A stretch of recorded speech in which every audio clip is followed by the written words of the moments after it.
Hey everybody, I hope you're doing well. I thought I would pop on here and do a review. I bought a product, not using it for its intended purpose, but I think once you see what I did with it, you're going to want one too. So rarely do I recommend a product, but I couldn't resist on this one because it works so well. So for plein air painting, I have my studio here, but I'm now stuck in this thing. And when I moved, I lost about 10 square feet, which is huge, huge because I can't get under these chairs. Okay, so I have my wall, and I actually made these. They are recycled U.S. Postal Service boxes with some foam core in it. Pretty cool, huh? Anyway, um, it works, and I have all sorts of stuff. I have the attention span of a gnat, so yeah, everything on my wall I made, except for the acrylic stuff.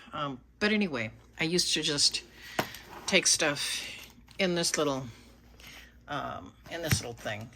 I love these paints. These serve really well. I mean, they're not professional quality, but they work really well. They're highly pigmented. For me anyway. So I was new to watercolor and I just wanted to have something that I could do on the go. As you can see, I'm into a lot of stuff here. But anyway, without further ado, I got, this is a little bit heavy because it's chock full of stuff. Oh, look at the shadows on this thing, sorry. This is a travel tote bag for makeup. And I was surprised at the size, even though, it had the measurements and everything. Yeah, but pleasantly surprised. I'm going to go through this as quickly as possible and show you true to size what can fit in this thing. All right, so this is an A5 pad, 300 GSM cold press watercolor paper, 14 sheets. Okay, so that'll fit a small pad in there. That's about a 1/4 inch thick, by the way. And then, trying to do this with one hand here. Look at all these glorious supplies in here. Okay, I'm not going to go through each one of these, but I have a set of 24 just cheap. I think it's Bedum. I have no clue how to pronounce that name, but I've got that with a 1 millimeter tip on it. And then what I did, because these are acrylic markers, I wanted to see if I could swatch them with propylene glycol. And propylene glycol you use with acrylic paint to retard it, meaning it's not going to dry as quick as it would. It'll take a couple minutes, but you can do some really, really nice blending, clouds, mountains, scenes, whatever, water. It works really, really well. And then I've got a 2 millimeter and a round, I think from Tan Mitt. Yeah, I don't know. They're just relatively cheap, but they are highly pigmented and they do work well with the propylene glycol. So I got those in here. These zippers, of course, all of these pockets are for brushes and for toiletries, but as you can see, I've got some permanent ink in here, stays on. I got a whole bunch of supplies in here, washi tape for, putting your watercolor borders on, like bookmarks, whatever. This little handy thing, it keeps buzzing at me because it is a USB Teco, I think that's how you pronounce it. It is a pencil eraser. And it's pretty cool. So hopefully the battery won't go down. Of course, glasses, because I'm always forgetting mine. Anyway, so that's what's in these pockets, just random stuff here. Oh gosh, okay, let's turn this around. On the other side here, hands.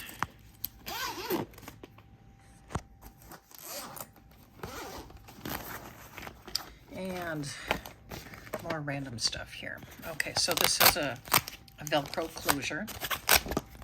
This is just a terry cloth thing I put around my wrist that I made. It's filthy right now, but if I bleach it, it'll come out really pretty in pastel, and then I'll let it dry or put it in the dryer. It's just an elastic microfiber towel that I made to put around my wrist. Okay, so you got your ruler supplies, and then I've got some brush cleaner in here.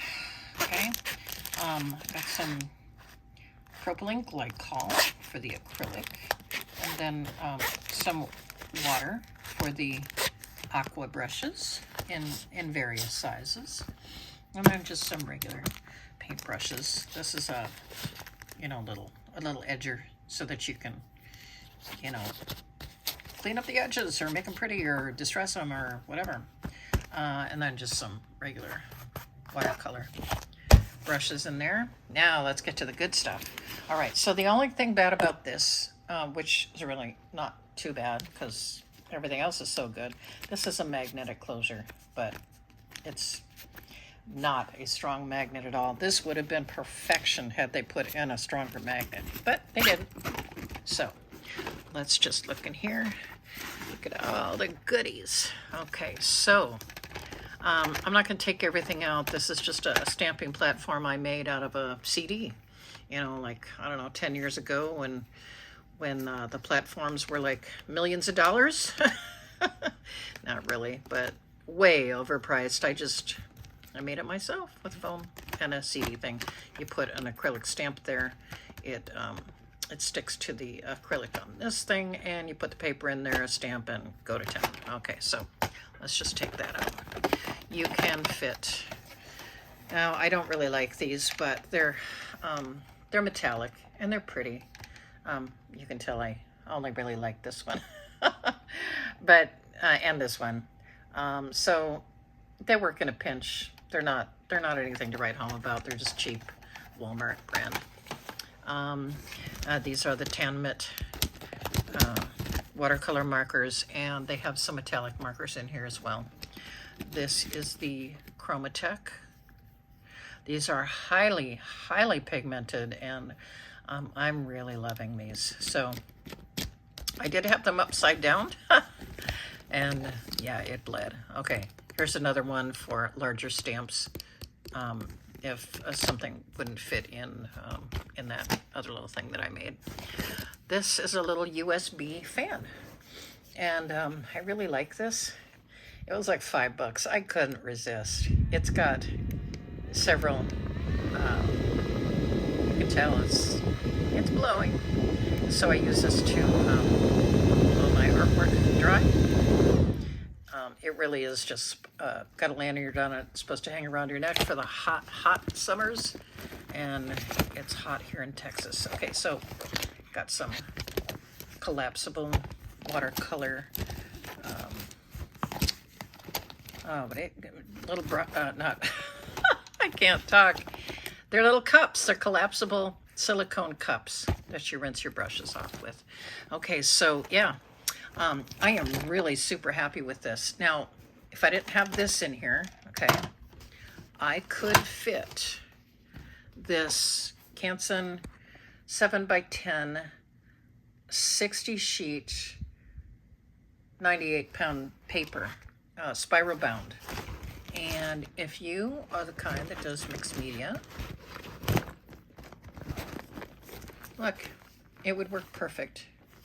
But I'm not going to put this in here because I like the way I have it set up now. So, yeah, I'm just going to keep this in here, and then I can take it on the go. If I can shove everything back in here the way it needs to go. Operator error here, not the bag. Okay, so anyway, yeah, I am super happy with this. If it was for a toiletry bag, yeah, I would say buy it. But as far as an art bag, you just can't beat this. I mean, I haven't even used these zippers because I don't want to damage the watercolor. But there's a zipper here, a zipper here, a zipper up here, pockets here. It's very well constructed. A double layer pocket here, Velcro here, and I'm going to use this as a palette. Yep. You put the watercolor, I'm not going to do it right now, but you put the watercolor thing on here, you know, piece of paper behind it, and put the watercolor thing on here, spritz it with a little water, or if you want to do the acrylic thing, put your little, like a speck of retarder. I mean, a spray would be too much. It would never dry. Well, I'm exaggerating, of course, but anyway, yeah. And then you mix it on to the plastic. So yeah, this is gonna work really, really well, and I am really excited to use it. My chair is talking to me. Hopefully I won't run into my furniture here. But anyway, yeah, I'm super happy with this, and you could use this for a sewing kit, you know, scrapbooking kit. You know, if you do the little, what are they called? The little animals that you crochet. I have no idea how to pronounce it, but the little Japanese things. You could make a kit for that. Yeah. Yeah, this is definitely a keeper. So, all right, sorry for the long review. I hope everything was helpful. I tried to give you all the dimensions as I could to show you what all will fit in here. And yeah, very, very happy with it. So go out and get yourself one. I think I paid like 22 bucks or whatever for it. And it was well worth it. Well worth it. So, all right, hope it was helpful. Have a good night. Talk to you later. Bye.